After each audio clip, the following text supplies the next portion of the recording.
Putra-putri 3 ya, Gus? Iya. Ada keinginan meneruskan jejak atau jadi minimal jadi santri atau belajar tafsir Al-Quran atau?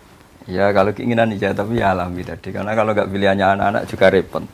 Tapi insya Allah kalau kultur di kampung ya, di tradisi keluarga kami kan khas, sehingga dibentuk, tidak dibentuk, disuruh, tidak disuruh, ya arahnya ke sana. Karena ini cerita sedikit. Dulu bapak itu sangat sangat dekat ke teori keilmuan. Ada seorang yang terlalu stakeng, terlalu keras pada anaknya, sehingga di rumahnya itu tidak ada TV, nggak ada motor. Singkat cerita, pertama anaknya tahu TV ya dari tetangganya atau dari temannya, naik motor ya diajari temannya. Repotnya anak ini yang berjasa ini, mimman lam yusolli walam yasum, ya tidak sholat, tidak puasa. Singkat cerita, anaknya ini lebih terdikte ini daripada oleh orang tuanya. Pas sudah kejadian itu, si orang tuanya sowan ke saya, karena bapak sudah meninggal, cerita bahwa metode Kiai Nur Salim, metode jenengan saya akui Gus gini. Terus dia tanya ke saya, kenapa Gus metode itu? Saya kan ngiranya kalau ada TV, ada motor, anak jadi nakal karena nonton TV. Gini. Terus saya bilang, al-insan abdul ihsan, manusia itu budaknya kebaikan. Sehingga ketika anak Anda ini utang jasanya sama orang nggak sholat, dia ingin niru yang nggak sholat. Sementara melihat Anda sebagai orang yang tidak simpatik karena melarang terus. Semenjak itu, dia ngakui manhajnya bapak saya. Dan dulu bapak saya juga gitu. TV ku ya ono madharote gitu kalau bahasa Jawa. Tapi nak radio TV terus delok ning tonggo, selain ganggu ya engko pengaruh tadi. Karena tadi artinya makanya dalam doa-doa para wali, para ulama kan, jangan jadikan kami dikuasai orang yang tidak takut engkau ya Allah. Karena tadi al-insan abdul ihsan, artinya anak ini enggak sholat. Enggak sholat, enggak puasa karena lebih utang jasa sama pertama yang meminjami motor, yang meskipun akhirnya alhamdulillah akhirnya bapaknya rubah, terus anak ini jadi baik lagi. Tapi ini kan cerita manhaj betapa bahayanya terlalu stakeng, terlalu keras tadi. Jadi dari satu keilmuan al-insan abdul ihsan ya sudah, kita harus ihsan sama anak-anak, sama siapapun. Insya Allah barokahnya itu lebih mudah berdakwah. Itu di hadis rahimallahu imra'an a'ana waladahu ala birri. Allah merahmati seorang yang membantu anaknya untuk jadi baik. Bagaimana? Jangan dia maki. Jangan dia bebani beban yang berat. Ya toh? Kalau tegur yang baik. Ya toh? Itu. Jadi ada hubungan akrab sehingga kalau dia mau curhat, dia curhat pada ibunya kalau perempuan. Dia curhat pada bapaknya, bukan curhat pada temannya. Ya, pada temannya ya. Karena itu bersahabat. Ya, kamu kan curhatnya sama mami kan? Ya, Nana curhatnya apa marahnya? Jengkelnya mungkin ya. Abi Gus, ini kita jawab pertanyaan netizen ya. Soalnya kita udah janji. Ini dari Alfi Mai. Mungkin dijawabnya singkat-singkat aja kalau bisa. Gimana sih Abi dan Gus cara istiqomah untuk menghafal Al-Quran? Saya jawab, ya karena kalau keyakinan saya, keyakinan semua orang, kalau sudah hafal lupa itu dosa. Pertama karena takut dosa. Tapi setelah ke kelas tertentu, makom tertentu memang asik, punya hafalan itu asik. Jadi kalau dulu mungkin karena takut tadi ya nisyanul ayat atau Quran itu lupa, itu dosa. Tapi lama-lama memang karena asik. Asik. Karena asik. Ya, saya kira saya benar itu. Asik, ada kenyamanan tersendiri itu ya. Apalagi kalau ngerti.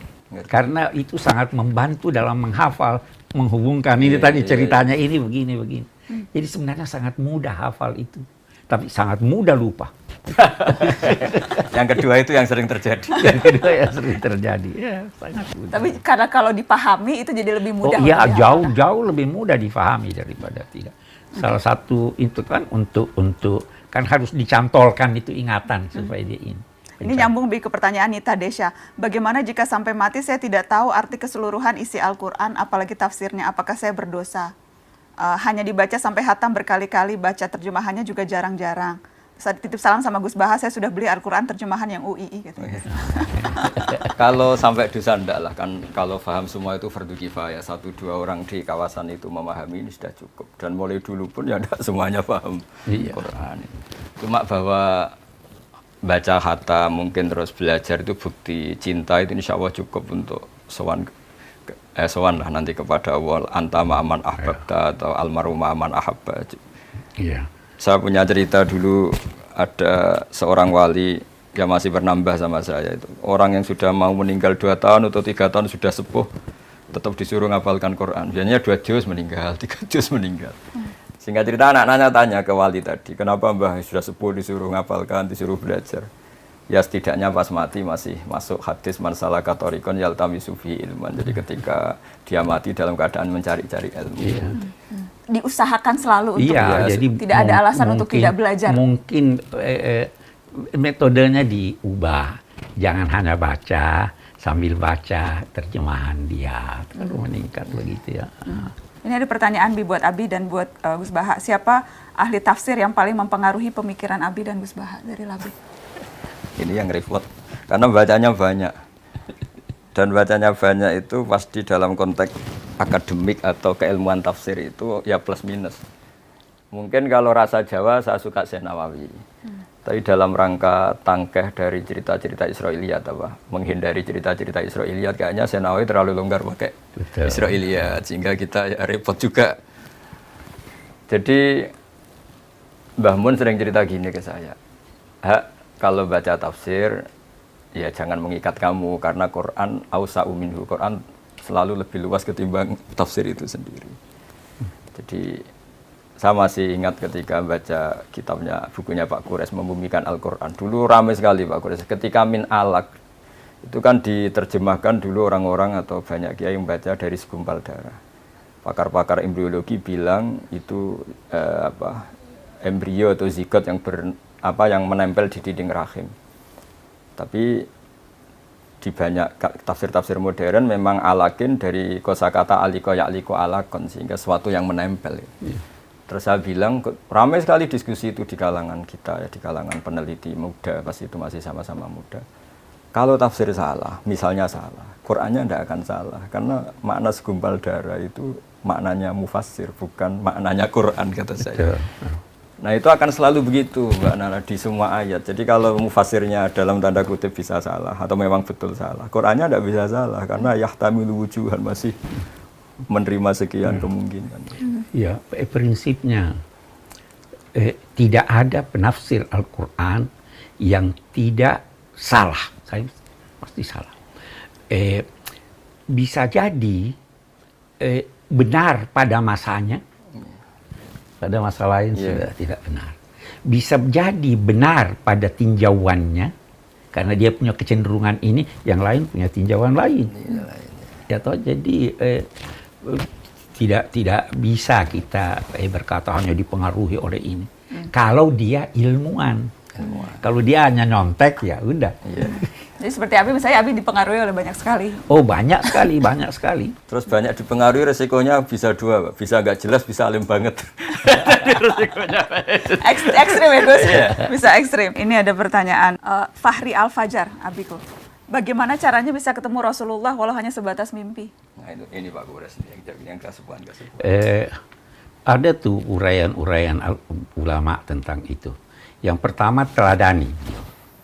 Dan teladani itu bukan hanya pada salatnya, pada hal-hal yang kecil-kecil. Teladani akhlaknya. Teladani bagaimana dia masuk rumah, keluar rumah, itu teladani. Yang kedua, sering selawat. Jadi hati selalu ini. Yang ketiga, berdakwah. Itu tiga, ada beberapa cara, tapi itu yang paling ini. Saya kira yang paling sulit itu meneladani. Bagaimana kita meneladani akhlaknya, bagaimana ya banyak sekali. Sehingga hati terpaut dengan beliau.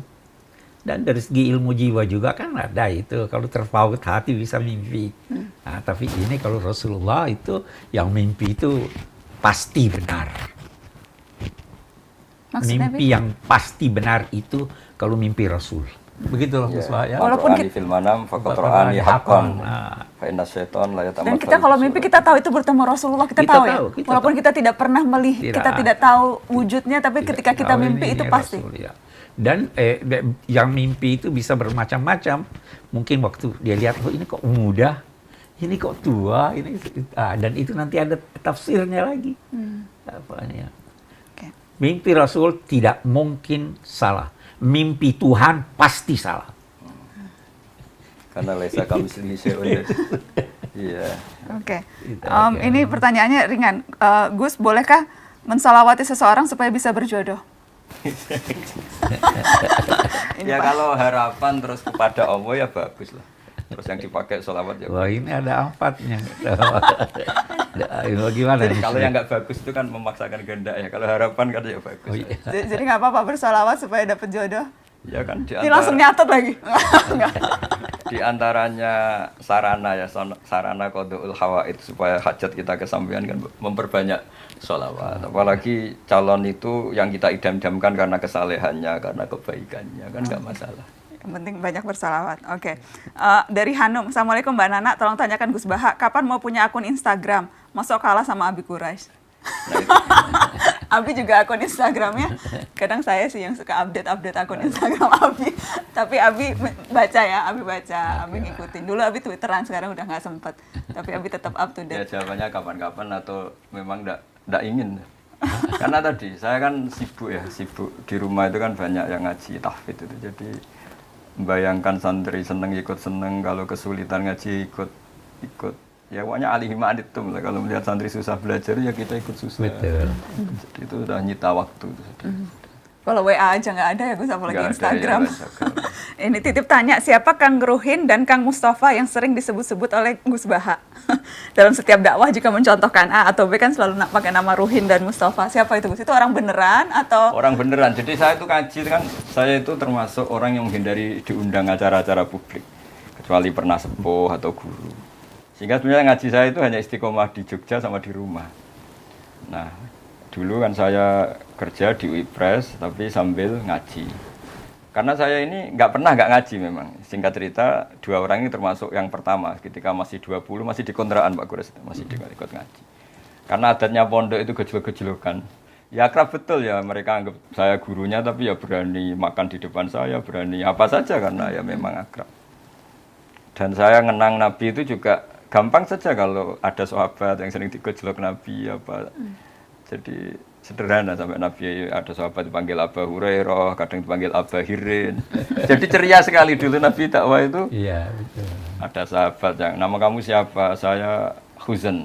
Ndak bal anta sahel gitu kan. Jadi yang diganti-ganti namanya apa. Gampang sekali. Sehingga saking seringnya nyebut nama itu Nabi kadang ditanya sahabat, ini Ali khosoh apa ini untuk saya tok apa untuk semua? Ya untuk semua. Jadi itu kan khas pondok ya. Jadi memang harus ada yang diajak lawan bicara. Tapi memang teman akrab sama saya. Sampai sekarang anaknya ada mondok di saya. Oke, jadi itu menjawab pertanyaan. Jadi yang penasaran itu betul ada 2 manusianya itu ada betul namanya. Oke, saya mau kasih kesempatan ke cucu-cucu ponakan. Gimana Izzat? Gimana? Ada yang mau tanya ke Gus Baha, mau tanya ke kalau ke Habib udah sering, cuma nggak apa-apa bisa nanya ke Habib juga karena ini syihab-syihab spesial. Tapi kalau Izzat mau tanya apa Izzat? Jadi bagaimana kita bisa melatih diri agar akhlak kita lebih kuat, terutama kan kita semua kuliah di luar dan mungkin di negara-negara beda value atau nilai-nilainya juga berbeda. Jadi begini ya, ketika saya pernah diundang komunitas NU di Korea Selatan, paling setahun yang lalu. Saya itu dulu, Mbak Najwa kalau baca doa Rabbana lakal hamdu mil'us samawati wa mil'ul ardi. Ya Allah, Engkau dipuji di semuanya alam Engkau, baik di langit maupun bumi. Saya berpikir lalu pujian yang di bumi ateis atau bumi komunis gimana gitu. Tapi setelah saya di Korea, ternyata banyak tenaga kerja dari berbagai negara yang bikin masjid, yang sujud. Begitu juga saya sering punya teman yang kuliah di Inggris, di Jerman, mereka juga cerita masih ngaji saya lewat internet, lewat YouTube. Nah dengan tradisi ilmu yang benar, akidah yang benar, hadihi ardullah misalnya, ini bumi Allah. Sehingga utang jasa Anda hanya kepada Allah. Ini air juga ciptaan Allah. Sehingga utang jasa kita ya sama Allah. Sehingga dengan demikian Meskipun ada negara yang tatanannya bagus, yang seakan-akan lebih baik timbang Indonesia, itu tidak mendikte kita, karena kita pertama merasa utang jasa sama Allah, bukan ada yang lain gitu. Karena bumi yang kita injak milik Allah, air yang kita minum milik Allah. Nah, bahwa orang melupakan Allah karena tadi berpikirnya sudah sangat melenceng ya, dikira itu negara baik, tertib, kemudian jasanya manusia itu. Oke, kita ngakui, tapi nomor satu tetap jasanya Allah Ta'ala. Sehingga saya kadang baca Quran, Pak Kuras, ini tahadus bin iman. Kadang nggak kuat tak teruskan ketika Allah ngendikan misalnya, nahnu khalaqnakum falaula tusaddiqun. Mbok Yahoo sang bikin langit bumi, bikin air itu yang menciptakan Mbok Yahoo, kamu ngakui itu saya gitu. Karena sudah banyak yang nggak ngakui, akhirnya hubungannya sama makhluk bukan sama Allah. Ya kira-kira gitu. Supaya tetap. Iya. Coba Pak Kuras mungkin mau menambahkan. Udah cukup. Jangan banyak-banyak. Ya, Rifati ada mau bertanya. Kak Fatih? Jadi tadi ada diskusi tentang mengikuti hati atau keperluan rasa di dalam dan juga akal. Tapi pertanyaanku mungkin untuk Gus Baha dan Habib lebih mendalami hal itu. Sekarang banyak orang membenarkan hal dengan mengatakan, oh saya hanya mengikuti hati saya.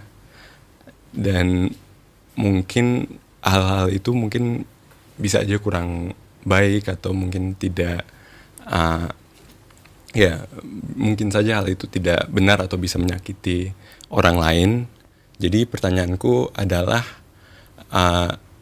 apakah hati itu selalu benar, dan jika tidak, bagaimana kita bisa mengasahkan hati kita agar mungkin lebih sering benar? Ini tadi yang membicarakan hati tadi, didik hati kamu dengan ilmu, ilmu dengan rasa. Iya, jadi begini. Ada yang dinamai hati nurani. Ya kan? Tapi hati nurani itu tidak selalu benar. Karena hati nurani itu dibentuk oleh lingkungan, oleh budaya, oleh pengetahuan. Kalau ini keliru, bisikan hatinya keliru. Kira itu orang-orang itu ada diberikan oleh Syekh Abdul Halim Mahmud, ada bukunya menyangkut itu. Dia bilang, kamu kira itu filosof Yunani yang melecehkan perempuan, kira-kira hati nuraninya tidak ada. Itu kaum kapitalis. Apa hati nuraninya lebih rendah daripada orang komunis? Semua punya hati nurani, tapi hati dibentuk oleh ini. Hati nurani kalau mau benar harus dibentuk berdasarkan cahaya ilahi. Ya toh? Itu yang membentuk nurani. Kalau sudah terbentuk itu yang Nabi. Jadi yang sudah terbentuk itu yang Nabi katakan apa itu? Istafti qalbak. Jadi kalau sumbernya, isinya salah, ya ininya salah. Tapi ikuti Al-Quran. Bagaimana itu Al-Quran? Allahu nurus samawati wal ardh. Dia yang memberi cahaya. Akal diberinya, hati diberinya, ilham diberinya. Ini kumpulan, itu hati nuraninya pasti benar. Tapi kalau sumbernya, ya toh, jadi banyak orang berkata hati nurani. Enggak, hati nurani bisa salah. Tergantung dari mana sumbernya hati Dari mana sumbernya? Dan segala sumber Al-Quran. Segala sumber Al-Quran. Ya kan? Oke. Jadi mengasah hati untuk Nah, di benar situ dengan pentingnya belajar orang Al-Quran. ngaji. Betul, ngaji lagi. Ya kan, ngaji lagi, Quran lagi. Ya, Seperti contoh gini, ada orang ibunya meninggal terus cerita ke saya, Gus ini susah karena harta banyak saya habis untuk menghormati ibu, atau akhirnya meninggal juga. Setelah saya beri pencerahan, kamu harus bangga, uang kamu habis untuk kebaikan ngerawat ibu. Kayak apa kalau habis untuk membiayai hal-hal yang buruk? Akhirnya bisa syukur ini. Jadi ilmu lagi. Sama seperti kita misalnya demi hal yang nggak benar mau dibiayai 2 juta, kata kamu penting. Tapi secara syariat ada ibu kita, ada keluarga kita yang lebih mendesak. Sehingga kalau ngaji terus ngerti bahwa yang kita inginkan ini nafsu apa hati. Jadi yang kita katakan hati jangan-jangan nafsu. Jadi itu makanya ada ayat in tattaqu hayaj'al lakum furqanan. Sudah kamu takwa secara benar, pasti hati kamu tahu pembeda yang hak dan yang batil. Nah itu yang dimaksud Nabi Istafti Kolbak itu yang sudah kelas itu, yang sudah kelas-kelas itu. Tapi kalau yang latar belakangnya macam-macam terus tanpa punya nurani ya tadi ya sebetulnya nafsu pasti.